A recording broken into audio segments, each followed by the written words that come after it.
This is Max and Mia podcast. Hi, everyone, and welcome back to another episode of Max and Mia podcast. I'm Mia. And I'm Max. Really glad you're here with us today. So, before we get into today's topic, we just wanted to take a second to say thank you. The response we've been getting lately has been a little overwhelming, in the best way possible. Exactly. We read your messages, we see your comments, and honestly, it means a lot to know that what we're doing here is actually useful to someone. So thank you for that. And if you're new here, hey, welcome. You picked a good time to join. We hope you stick around. All right, let's get into it. So Max, I was thinking the other day, you know what's funny? A lot of people who are learning English, and I mean people who are really putting in the effort, they can read, they can understand movies, they can even write pretty well. But the moment someone asks them to speak, it's like everything just disappears. Oh, completely. It's almost like a mental block, right? And the frustrating part is that it makes total sense why it happens. If you live in a country where English isn't the main language, when exactly are you supposed to practice? You're not having conversations in English at the supermarket. You're not calling your bank in English. It just doesn't come up naturally. Exactly. And the thing is, people sometimes feel like if they're not in an English-speaking country, they can't really improve their speaking. But that's not true at all. You just have to be a little more creative about how you practice. Which is actually something we want to talk about more today. But before we get into the main topic, we thought, why not do a little speaking exercise right now? Because that's the whole point, isn't it? You have to actually open your mouth. Right. So here's what we're going to do. We're going to put you in a situation, a real one, something that could actually happen. Imagine this. You're at a stadium. Maybe it's a football match. Maybe it's a concert. Whatever you're into. You've got your ticket, you find your seat, and someone is already sitting in it. And this happens more than you'd think, by the way. It really does. So the question is, what do you say to that person? Not in your native language, not in your head, out loud, in English. Find a quiet place, somewhere you feel comfortable, and actually say it. Don't think too much, just go for it. We'll give you a moment.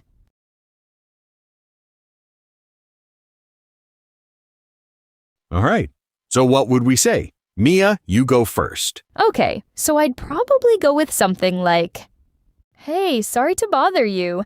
I think you might be in my seat. Let me just double check. Yeah, I've got row C, seat 14. Do you have your ticket handy?" Friendly, but clear. Yeah, I like that. I think I'd go a bit more direct, but still polite.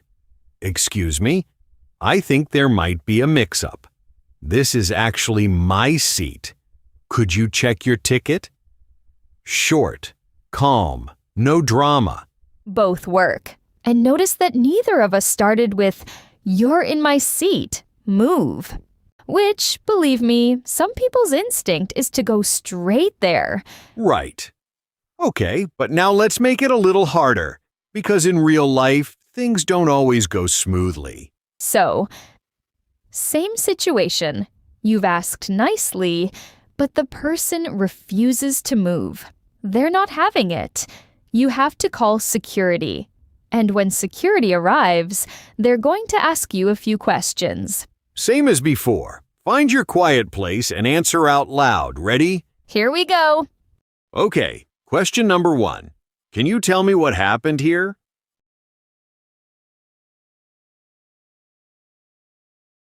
Question number 2. Do you have your ticket with you? Can I see it? And question number 3. And did you ask this person to move before calling us?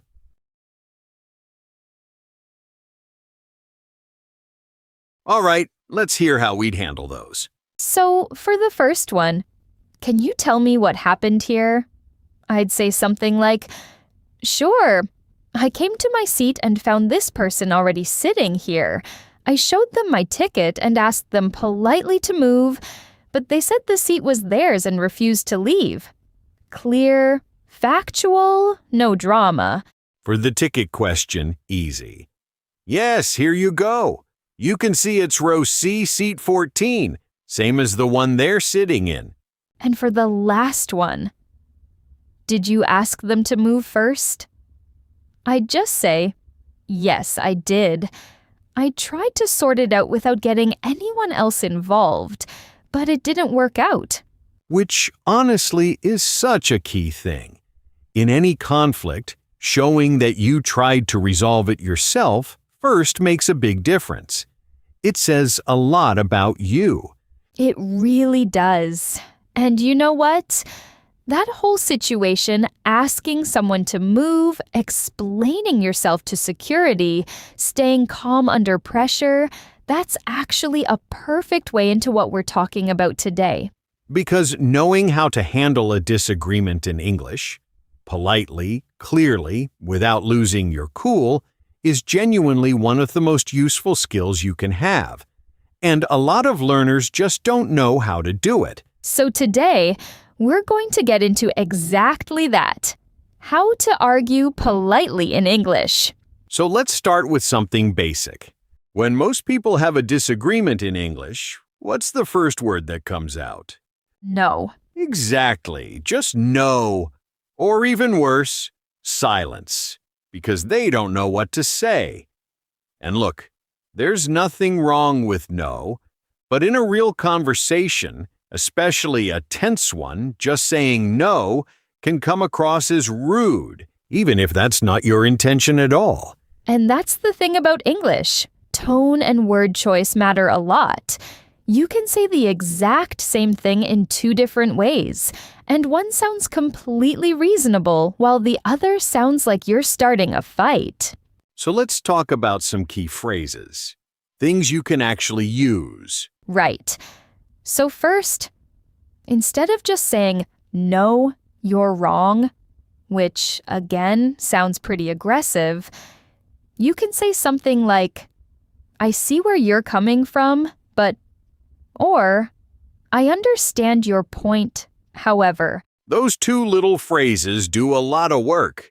They show you actually listened to the other person before responding. And that goes a long way. Another one that's really useful. "With all due respect." Now be careful with this one. In English, this phrase is a way of softening something you're about to say that might be uncomfortable. But if you say it the wrong way, it can actually sound sarcastic. Yeah, tone is everything with that one. So practice it. Say it calmly, not dramatically. "With all due respect, I don't think that's quite accurate." Now, let's talk about something that a lot of learners struggle with. And this is more of a grammar point. When you're disagreeing, there's a big difference between saying "you are wrong" and "I think there might be a misunderstanding." Huge difference. The first one puts the blame directly on the other person. The second one opens a door, and it suggests maybe neither of you has the full picture. And in English, especially in professional or formal situations, that kind of language, what we call hedging, is really important. Hedging. Good word. So hedging means softening your statements so they don't sound too absolute. Instead of "this is wrong," you say, "I'm not sure this is entirely correct." Instead of "you didn't understand me," you say, "I think I might not have explained myself clearly enough." And that last one is actually a great trick, turning it back on yourself, even when you're right. It diffuses tension immediately.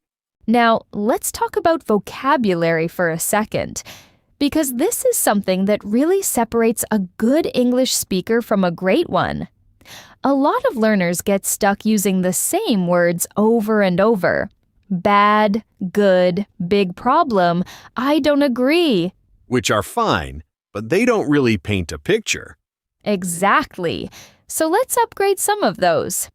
Instead of, that's a big problem, try that's a significant issue. Or, that raises a serious concern. Instead of, I don't agree, try, I beg to differ. Or, I'm not entirely convinced by that. And instead of, that's wrong, you could say, I think that might be a misconception, or that doesn't quite hold up. See how much more natural and composed that sounds? You're saying the same thing, but the way you say it makes you sound calmer, more confident, more in control of the situation. Which brings us to probably the most common mistake. And it's not really a grammar mistake, it's more of a habit. People tend to over-explain when they're nervous. They start a sentence, then go back, then add more, then apologize mid-sentence.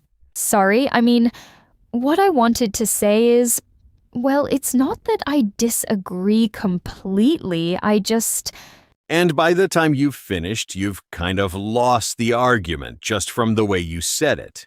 So the tip here is, short, clear sentences. State your point. Let it land. You don't need to fill every silence. All right. I think the best way to put all of this into practice is to actually hear it in a real conversation. So we've put together an audio for you. A dialogue between two people in a natural situation where this kind of polite arguing comes up. Listen carefully, not just to what they say, but how they say it. The phrases they use, the way they pause, the tone. That's where a lot of the learning happens. Here's audio number 1. Excuse me, are you the manager on duty? Yes, that's me. Is everything all right? Not quite, no. I was hoping to have a word with you, if that's okay. I've just had quite a disappointing experience here, and I feel it's worth bringing to your attention. Of course. I'm sorry to hear that. Please, go ahead. Thank you. So, first of all, the wait time. We were seated at around 8 o'clock and didn't receive our food until nearly 9:30. At no point did anyone come to our table to explain the delay or even acknowledge it. We had to ask twice just to find out what was going on, and both times the response we got was, frankly, dismissive. I sincerely apologize for that. That is not the standard we hold ourselves to, and I completely understand your frustration. I appreciate you saying that, and I want to be fair. I understand that restaurants get busy. That's not lost on me. But there's a difference between being busy and making your customers feel like an inconvenience. And that's honestly how we felt tonight. You're absolutely right, and I'm not going to make excuses for that. I'd also like to mention something that was a bit more uncomfortable to bring up. At one point during the evening, I noticed that a table which arrived after us, and I'm being quite specific here, was attended to almost immediately. Their drinks came quickly, their food came quickly, and the staff seemed noticeably more attentive toward them. I don't want to make assumptions, but the contrast was hard to ignore, and it left us feeling, well, unwelcome, like we weren't quite the right kind of customer for this place. I hear you, and I want you to know that I'm taking that very seriously. That kind of disparity in service should never happen. And if there was any bias, whether intentional or not, it is something I will be looking into directly with my team. I'm glad to hear that. Look, I'm not here to cause trouble or demand anything unreasonable. I just think that if you're going to run a place like this, people deserve to be treated with the same level of respect, regardless of who they are or what they look like. That should be the baseline. You are completely right, and I am genuinely grateful that you came to speak with me rather than simply walking out. It takes a certain kind of patience to do that, and I don't take it lightly. I'd like to offer you a full refund for this evening, and I'd personally like to invite you back so we can show you what this restaurant is actually capable of. I appreciate that. And I do help things improve, not just for us, but for everyone who comes through that door. That's the goal. Thank you for being so straightforward with me. I mean that. Okay, so what did you pick up on? Honestly, a lot. But the first thing I want to highlight is how the customer handled the discrimination part. Because that's tricky territory. It's emotional, it's uncomfortable, and it's very easy to either go too strong and sound accusatory, or hold back too much and not really say what you mean. Right. And what she did was he framed it as an observation. The contrast was hard to ignore, rather than a direct accusation. She didn't say, "You treated us differently because of how we look." She described what he saw and let the manager draw the conclusion. Which is actually more powerful, because now the manager can't get defensive about being accused of something. Instead, he has to respond to a fact. And that's a really mature way to handle that kind of situation. The other thing I loved was this line. "I understand that restaurants get busy.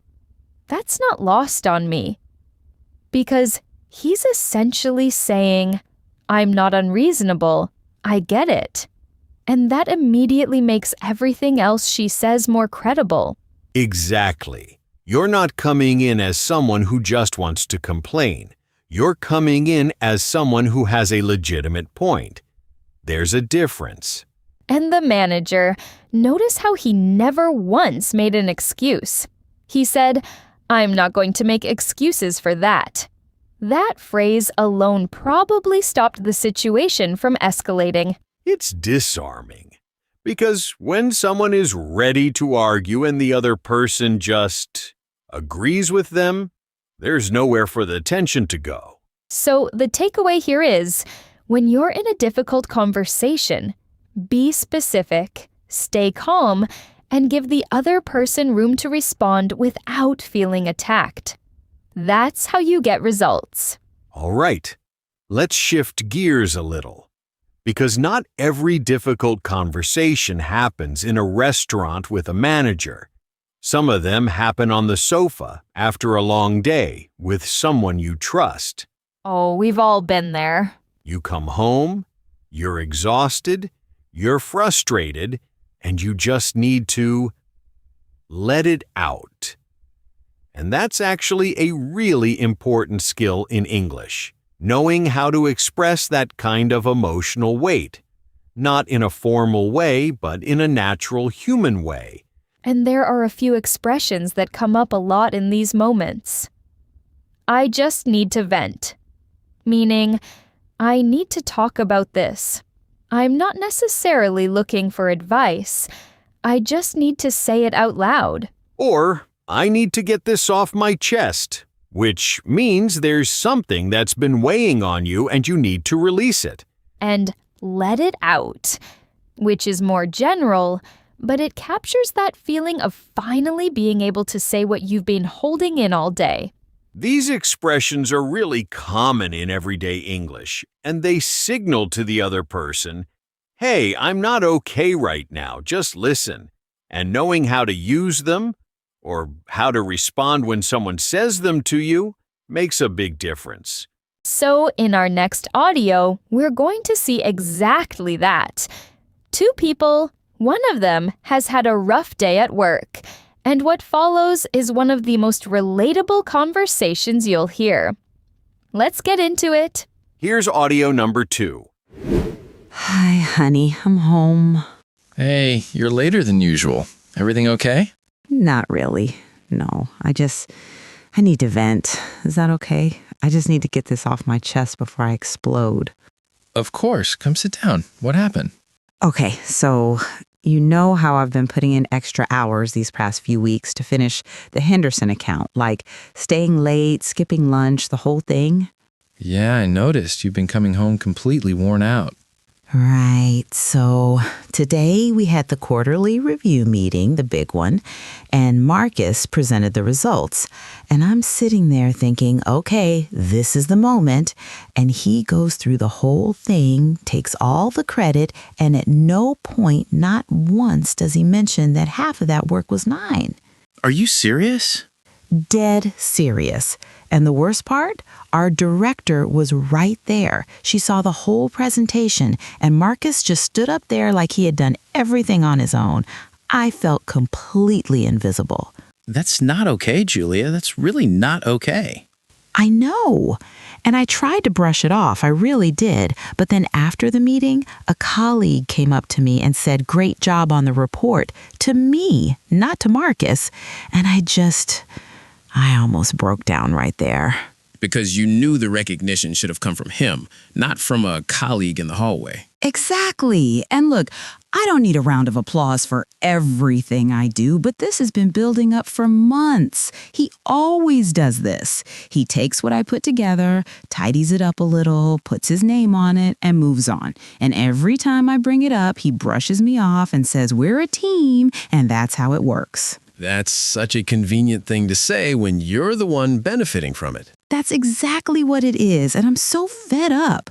I've been holding this in all day, and I can't keep letting it go. At some point, I need to actually say something. I think you're right. And I think you know that too, or it wouldn't be eating at you like this. It's just, confrontation at work is so uncomfortable. What if it makes things awkward? What if he turns it around on me? Those are fair concerns. But think about it this way. Right now, you're already uncomfortable. You're already frustrated. The only difference is that you're carrying it alone. At least if you speak up, there's a chance things actually change. Yeah, you're right. I think I just needed to hear someone say it out loud. So what are you going to do? I'm going to sleep on it tonight, and tomorrow I'm going to ask Marcus for a one-on-one, and I'm going to be very clear about how I feel and what I expect going forward. That sounds like a plan. And for what it's worth, I see how hard you work, even if he doesn't. Thank you. That actually helps more than you know. Okay, that one hit a little close to home. Yeah, I think a lot of people are going to recognize themselves in that conversation, either as Julia or as Peter.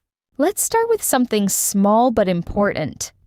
Right at the beginning, Julia says, "I need to vent. Is that okay?" And that little question, "Is that okay?" does something really specific. It tells Peter, "I'm not looking for you to fix anything. I just need you to listen." And Peter picks up on that immediately. He doesn't jump in with solutions. He doesn't say, "Well, have you tried talking to HR?" He just says, "Come sit down. What happened?" Which is exactly the right response. That's actually a really useful thing to keep in mind, both in English and in general. When someone says they need to vent, your job is to be present, not to problem solve, at least not straight away.